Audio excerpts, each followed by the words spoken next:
பகலெல்லாம் அல்லாஹ் எதிர்பார்ப்பில் இருக்கிறான். எதற்கு? இரவில் பாவம் செய்தவர்கள் பகலில் மன்னிப்பு கேட்டு விட மாட்டார்களா என்ற இயக்கத்தில். இரவெல்லாம் அல்லாஹ் எதிர்பார்த்து காத்திருக்கிறான். எதற்கு? பகலில் பாவம் செய்தவர்கள் இரவில் மன்னிப்பு கேட்க மாட்டார்களா என்ற எண்ணத்தில். ஆக மொத்தத்தில் அல்லாஹ்விற்கு பிடித்தது அடியார்களை மன்னிப்பது. அல்லாஹ்விற்கு பிடித்தது அடியார்கள் தன்னிடத்திலே மன்னிப்பு கேட்பது. எனவே கேளுங்கள் என்று அல்லாஹ் சொல்கிறான். அன்பர்களே, ஒன்று தெரியுமா? பாவம் என்பது ஒரு சுமை. அதை கீழே இறக்கி வைப்பதற்கான வழி தௌபா. அந்த சுமையை இறக்க வேண்டும். சுமையை தூக்கி கொண்டு எத்தனை நாள் சுத்துவோம் சொல்லுங்கள்? ஒரு 15 கிலோ லோடு முதுகுல போட்டு சுத்திக்கிட்டே இருக்க முடியுமா? எப்பண்டா இறக்கி வைக்கலான்னு யோசிப்போம். எத்தனை பெரிய காசுகள் கொடுத்து வாங்கி வந்தாலும் லக்கேஜை எப்படி கொண்டு போய் வீட்டில் கொண்டு சேர்த்துறதுன்னு நினைப்போம். சேர்த்தால் தான் நமக்கு பெருமூச்சியே வரும் இல்லையா? எப்படியோ கொண்டு வந்து சேர்த்துட்டப்பா நிம்மதியா வீட்டில். சுமையை இறக்கினால்தான் நிம்மதி. பாவம் ஒரு பெரும் சுமை. அந்த பெரும் சுமையை நீக்குவதற்கு இஸ்லாம் தருகிற மிகச்சிறப்பான வழி பாவ மன்னிப்பு, தௌபா. எனவேதான் பெருமானா ஸல்லல்லாஹு அலைஹி வஸல்லம் சொன்னார்கள், உங்கள் மனச்சுமையும் உங்கள் பாவச்சுமையும் சேர்ந்து கரைய வேண்டும் என்றால் அல்லாஹ்விடத்திலே தௌபா செய்யுங்கள், மன்னிப்பு செய்யுங்கள். மன் லஸிமல் இஸ்திக்ஃபார், யார் பாவ மன்னிப்பை வளமையாக்கிக் கொள்கிறாரோ, அதை இறுக்கமாக பிடித்துக் கொள்கிறாரோ, ரப்பிடத்திலே பாவ மன்னிப்பு கேட்பதை விரும்புகிறாரோ, 3 பாக்கியத்தை அல்லாஹ் அவருக்கு தருவான். ஜஅலல்லாஹு லஹு மின் குல்லி தீகின் ஹரஜா, எல்லா நெருக்கடியிலிருந்தும் அவருக்கு முதலிலே விடுதலையை தருவான். அவர் உலக ரீதியில் சந்தித்துக் கொண்டிருக்கக்கூடிய நெருக்கடிகள், மனக்குழப்பங்கள் எல்லாத்திலிருந்து முதல்ல அவருக்கு ரிலாக்ஸை கொடுப்பான். அடுத்து சொன்னாங்க ஸல்லல்லாஹு அலைஹி வஸல்லம், வ மின் குல்லி ஹம்மின் ஹரஜா, அவர் மனதை போட்டு அழுத்தி கொண்டிருக்கக்கூடிய மன பாரத்தை எல்லாம் பாவ மன்னிப்பை கொண்டு அல்லாஹ் நீக்குவான். மனதிற்கு அமைதியை தருவான். வர்ஸகஹு மின் ஹைது லா யஹ்தசிப், அவர் நாடாத புறத்திலிருந்து அவருக்கு ரிஸ்கை கொண்டு வந்து கொட்டுவான். இந்த 3ம் யாருக்கு அல்லாஹ் தருவான் என்றால், யார் அல்லாஹ்விடத்திலே கையேந்தி பாவ மன்னிப்பு கேட்கிறார்களோ அவர்களுக்கு தருவான். நம்மிலே சிலர் நினைத்து கொண்டிருக்கிறோம், நாம் தான் நிறைய நன்மை செய்கிறோமே, நிறைய தொழுகிறோமே, நிறைய நோன்பு வைக்கிறோமே, நாம் ஜமாத்தையே விடுவதில்லையே, நாம் நீல அங்கி போட்டிருக்கிறோமே, நீல தாடிகள் வைத்திருக்கிறோமே, இது போதும், நாம் ஜெயித்து விடலாம் என்று. இல்லை பெருமக்களே, நாம் செய்யக்கூடிய நன்மை மட்டும் நம்மை ஈடேற்றம் அடைய செய்யாது, ரப்பிடத்தில் மன்னிப்பு கேட்காத வரை. ஆயிஷா ரலியல்லாஹு தஆலா அன்ஹா நபிகள் பெருமானா ஸல்லல்லாஹு அலைஹி வஸல்லம் இடத்திலே வந்து சொல்கிறார்கள், யா ரசூலல்லாஹ், அறியாமை காலத்திலே, மடமை காலத்திலே அப்துல்லாஹ் இப்னு ஜுத்ஆன் என்று ஒருவர் இருந்தார். அவர் ஒரு பெரிய கொடை வல்லர். அவர் செய்யாத நன்மையே கிடையாது. என்னென்னவெல்லாம் நன்மை செய்வார். ஹஜ்ரத் ஆயிஷாமா பட்டியல் போடுறாங்க. அவர் யக்ரிஉல் லைஃப், விருந்தினர்களுக்கு உணவு சமைத்து போட்டுக்கொண்டே இருப்பார். முஸ்லிம் ஷரீஃபிலே ஹதீஸ் வந்திருக்கிறது, நாம் ஆக்குவதை போன்றெல்லாம் விருந்து ஆக்க மாட்டார் அவர். நம் வீட்டில் இருக்கக்கூடிய டபராவை போன்ற அண்டாக்களை போன்றெல்லாம் அவர் வீட்டு அண்டா இருக்காது. நீங்கள் புரிந்து கொள்ளுங்கள், அவர் எவ்வளவு பெரிய உணவாளி கொடையாளி என்பதை இதை வைத்து புரிந்து கொள்ளலாம். அவர் வீட்டிலே ஒரு சட்டி இருக்கும், டேக்ஸா. அந்த சட்டிக்கு ஏற வேண்டும் என்றால் ஒரு ஏணி வேண்டும். ஏணியை போட்டுத்தான் ஏற வேண்டும் சட்டி, அரிசியை கொட்டுறதுக்கு, சமைக்கிறதுக்கு. அப்படின்னா அந்த அண்டா எவ்வளவு பெருசுன்னு கற்பனை பண்ணிங்க. அந்த அண்டா நிறைய தினசரி உணவு, எல்லாருக்கும் வர்றவங்க போறவங்களுக்கெல்லாம் உணவு போட்டு தள்ளுவார், சாப்பிட வைத்தே சந்தோஷப்படுத்துவார். ஆயிஷாமா சொல்றாங்க. அது மட்டுமல்ல, வயஃபுக்குர் ஆனி, கஷ்டப்படுபவர்களுடைய கஷ்டத்தை எல்லாம் தன் தோள் மேல் தூக்கி பாரமாக போட்டுக்கொள்வார். வயசிலுர் ரஹிம, சொந்தங்களை எல்லாம் அரவணைத்துக் கொள்வார். வயுஹ்சினுல் ஜிவார, தனக்கு சுத்தி இருக்கக்கூடிய நபர்களை எல்லாம் அன்பால் அரவணைப்பால் சந்தோஷப்படுத்துவார். இப்படி நிறைய நன்மை அவர் செய்தார். நானே அவருடைய நன்மையை பார்த்து புகழ்ந்திருக்கிறேன் அப்படின்னு சொல்லிட்டு ஆயிஷாமா கேட்டாங்க, யா ரசூலல்லாஹ், ஃபஹல் யன்ஃபஉஹு ذلك, இவர் நன்மையின் பல வாசல்களை அடைந்து செய்திருக்கிறார். இவர் செய்த நன்மையெல்லாம் அவருக்கு பலனளிக்குமா? அறியாமையில் காலத்தில் செய்த நன்மைகள் இதுவெல்லாம் இதுவெல்லாம் அவருக்கு பலனை கொடுக்குமா என்று கேட்டார்கள். ரசூலுல்லாஹ் சொன்னாங்க, லா, கொடுக்காதுன்றாங்க. எந்த புண்ணியமும் இல்லை, அவர் செய்த நன்மை எந்த பலனையும் தராது என்று சொல்லிவிட்டு காரணம் சொன்னார்கள். ஏன் அவர் செய்த நன்மை அவருக்கு நன்மையை அவருக்கு பலனை கொடுக்காது என்றால், லம் யகுல் யௌமன் கத்து வஃபி ரிவாயா மர்ரத்தன் கத்து, ஒரு நாள் கூட இல்லை, ஒரு தடவை கூட அவர் இறையிடத்திலே அல்லாஹும் மக்ஃபிர்லஹ், இறைவா என்னை மன்னித்து விடு என்று கேட்டதே கிடையாது. ஒரு நாள் கூட, ஒரு தடவை கூட என்னை மன்னித்து விடு என்று கேட்டதே இல்லை. மன்னிப்பு கேட்காததினாலே அவர் செய்த நன்மை எவ்வளவு பெரிதாக இருந்தாலும் சரிதான், எந்த புண்ணியமும் இல்லை. சம்பட்டியை கொண்டு அடித்ததை போன்று இருக்கிறது நமக்கெல்லாம். நாம் நினைத்துக் கொண்டிருக்கிறோம் நன்மைகள் போதும், நாம் செய்யக்கூடிய பிரம்மாண்டமான நன்மைகள் இது போதும், நம்மை காப்பாற்றிவிடும். போதாது. ரசூலுல்லாஹ் சொல்றாங்க, போதாது. உங்களை அறியாமலேயே உங்கள் காலத்திலே ஏதாவது தவறுகள் பாவங்கள் நிகழ்ந்திருக்கும். நீங்கள் கடந்த காலத்தை நினைத்து உங்கள் ரப்பிடத்திலே இறைவா மன்னிப்பை கொடு, தௌபாவை கொடு என்று கேட்கவில்லை என்றால் நாம் செய்த நல்ல அமல்களால் எந்த புண்ணியமும் இல்லை என்பதை இந்த ஹதீஸ் நமக்கு எடுத்து எம்புகிறது. எனவே அன்பு பெருமக்களே, மன்னிப்பு கேட்பதற்கான நாட்கள் இது. அல்லாஹ்விடத்திலே கண்ணீர் விடுவதற்கான நாட்கள் இது. அல்லாஹ்வின் சன்னிதானத்திலே நம்முடைய குற்றங்களை குறைகளை எடுத்து காட்டக்கூடிய நாட்கள் இது. வேறு யார்ட்டையும் சொல்ல முடியாது, சொல்லவும் கூடாது. செய்த பாவத்தை சொல்லி பெருமைப்படக்கூடாது. பெருமைப்பட முடியுமா?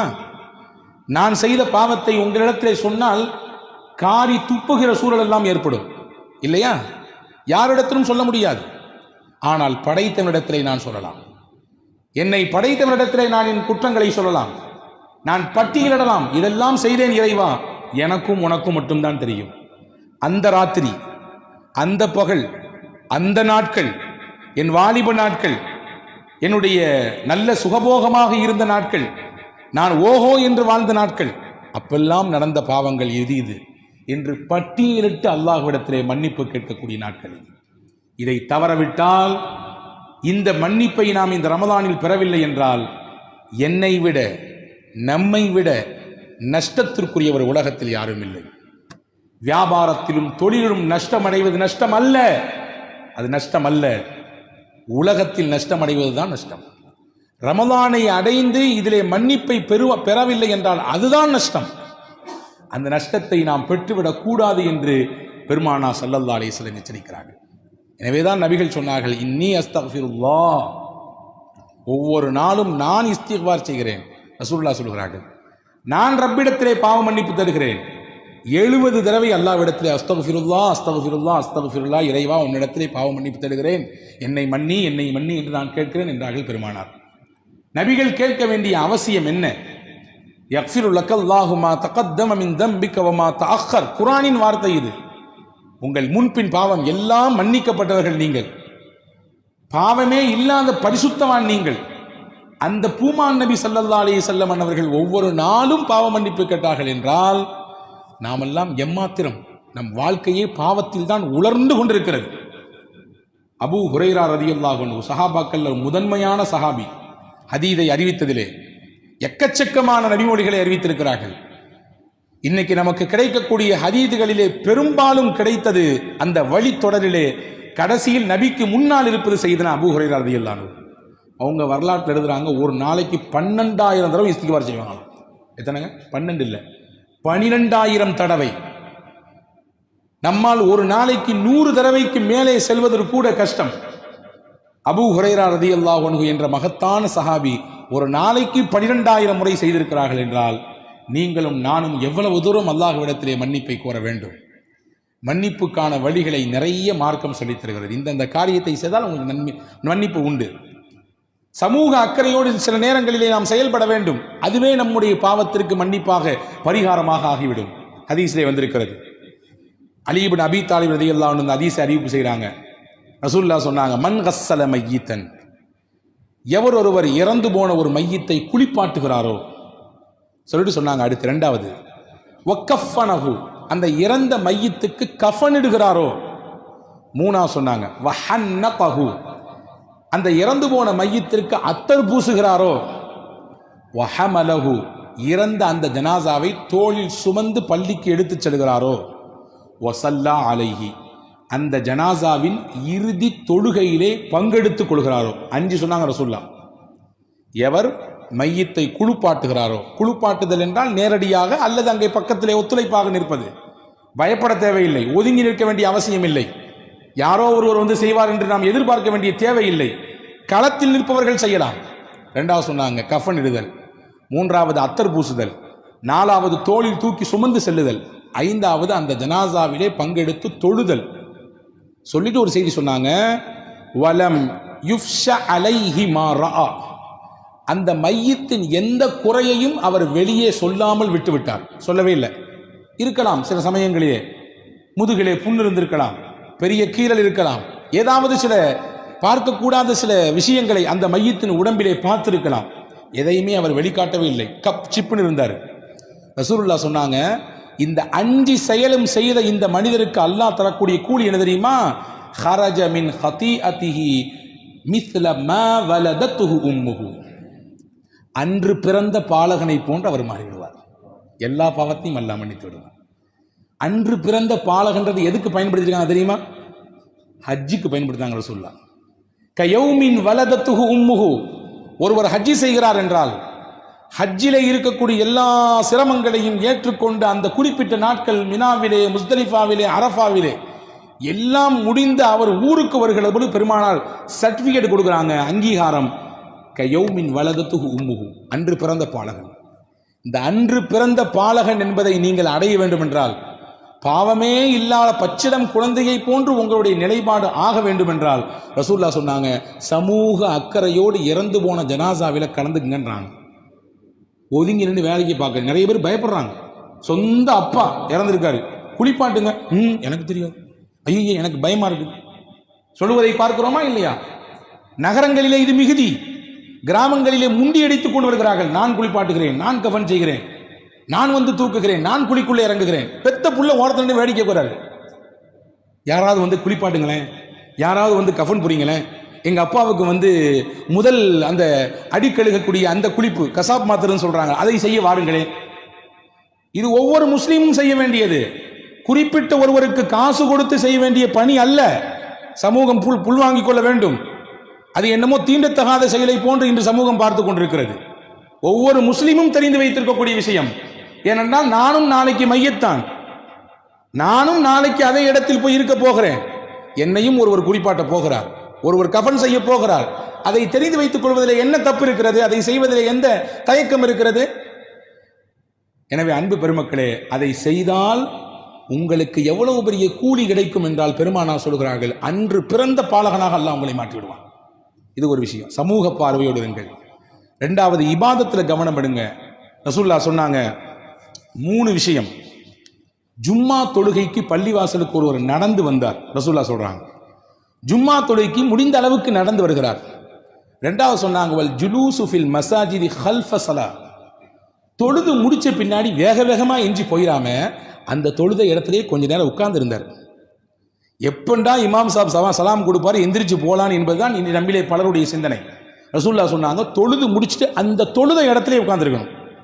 எங்க நீங்க தொழுதீங்களோ அதே இடத்தில் அமர்ந்திருங்கள். 2. 3 சொன்னாங்க, வ இப்லாகுல் உதூஇ ஃபில் மகாரி, மனம் வெறுக்கும் நேரத்திலே ஒதுவ ஒருத்தர் பரிபூர்ணமா செஞ்சார். 3 விஷயம்.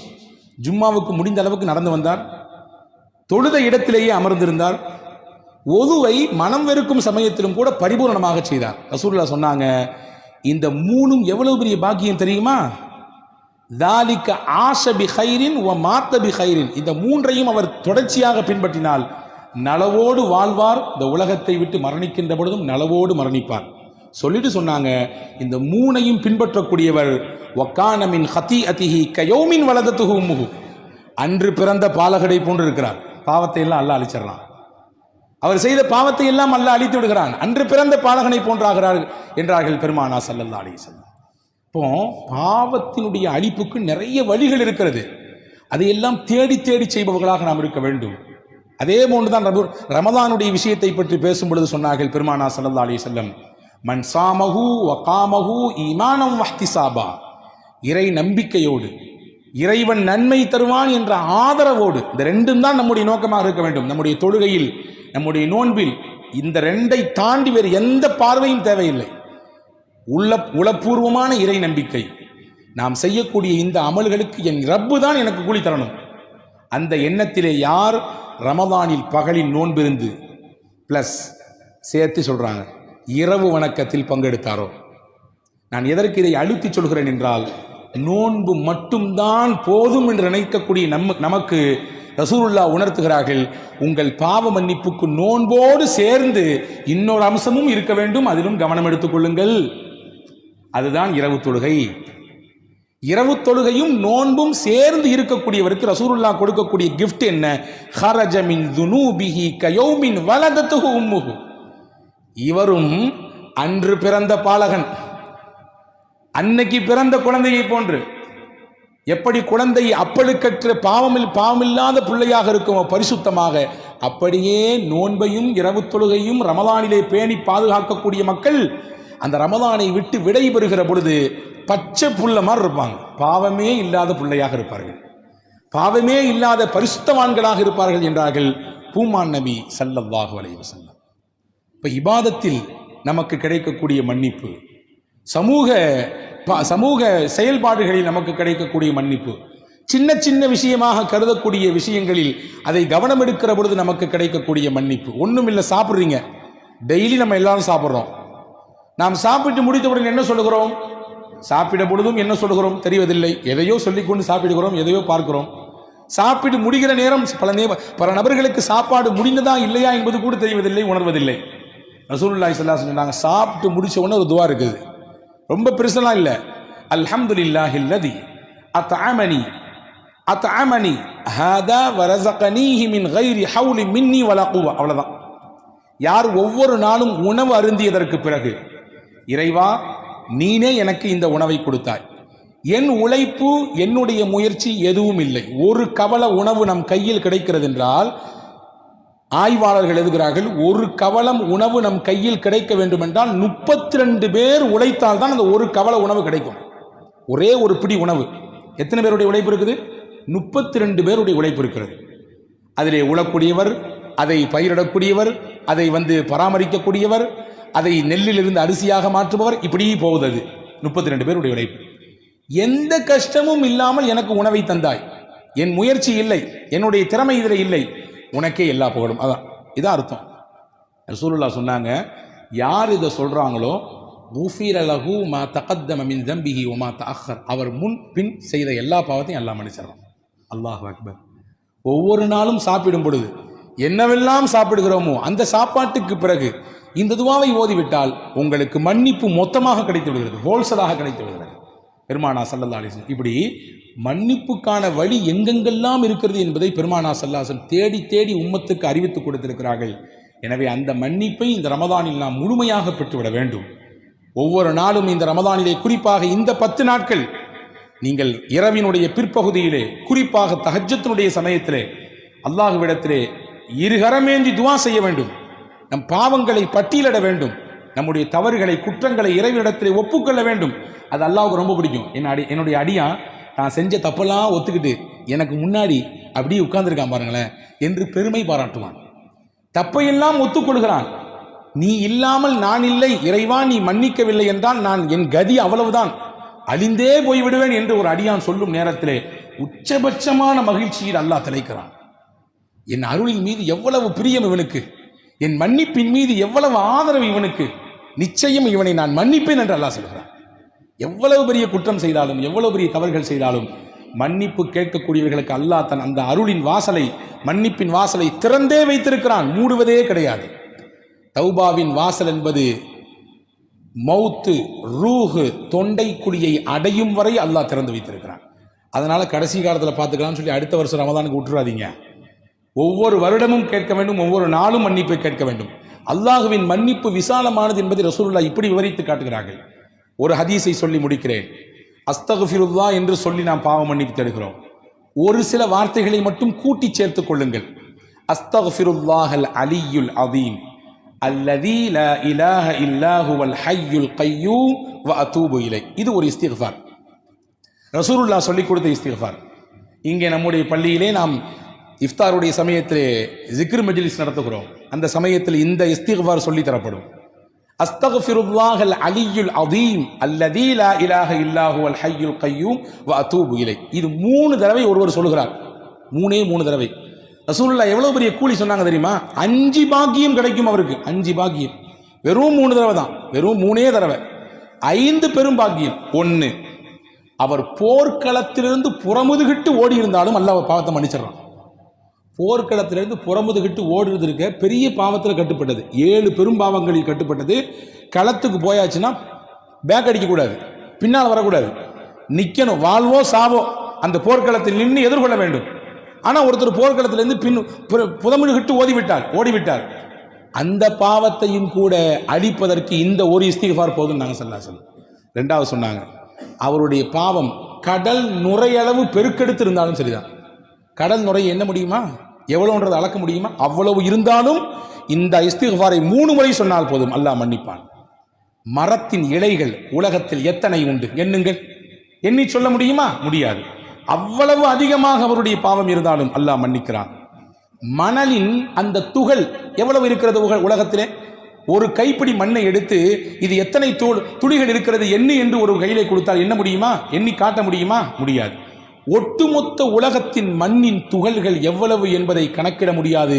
அவ்வளவு கணக்கிட முடியாத பாவத்தை, குற்றத்தை ஒருவர் செய்திருந்தாலும் இந்த இஸ்திக்ஃபாரை 3 முறை ஓதினால் போதும், அல்லாஹ் மன்னித்தரான். அடுத்து ஒரு முக்கியமான செய்தி சொன்னாங்க ரசூலுல்லாஹ்.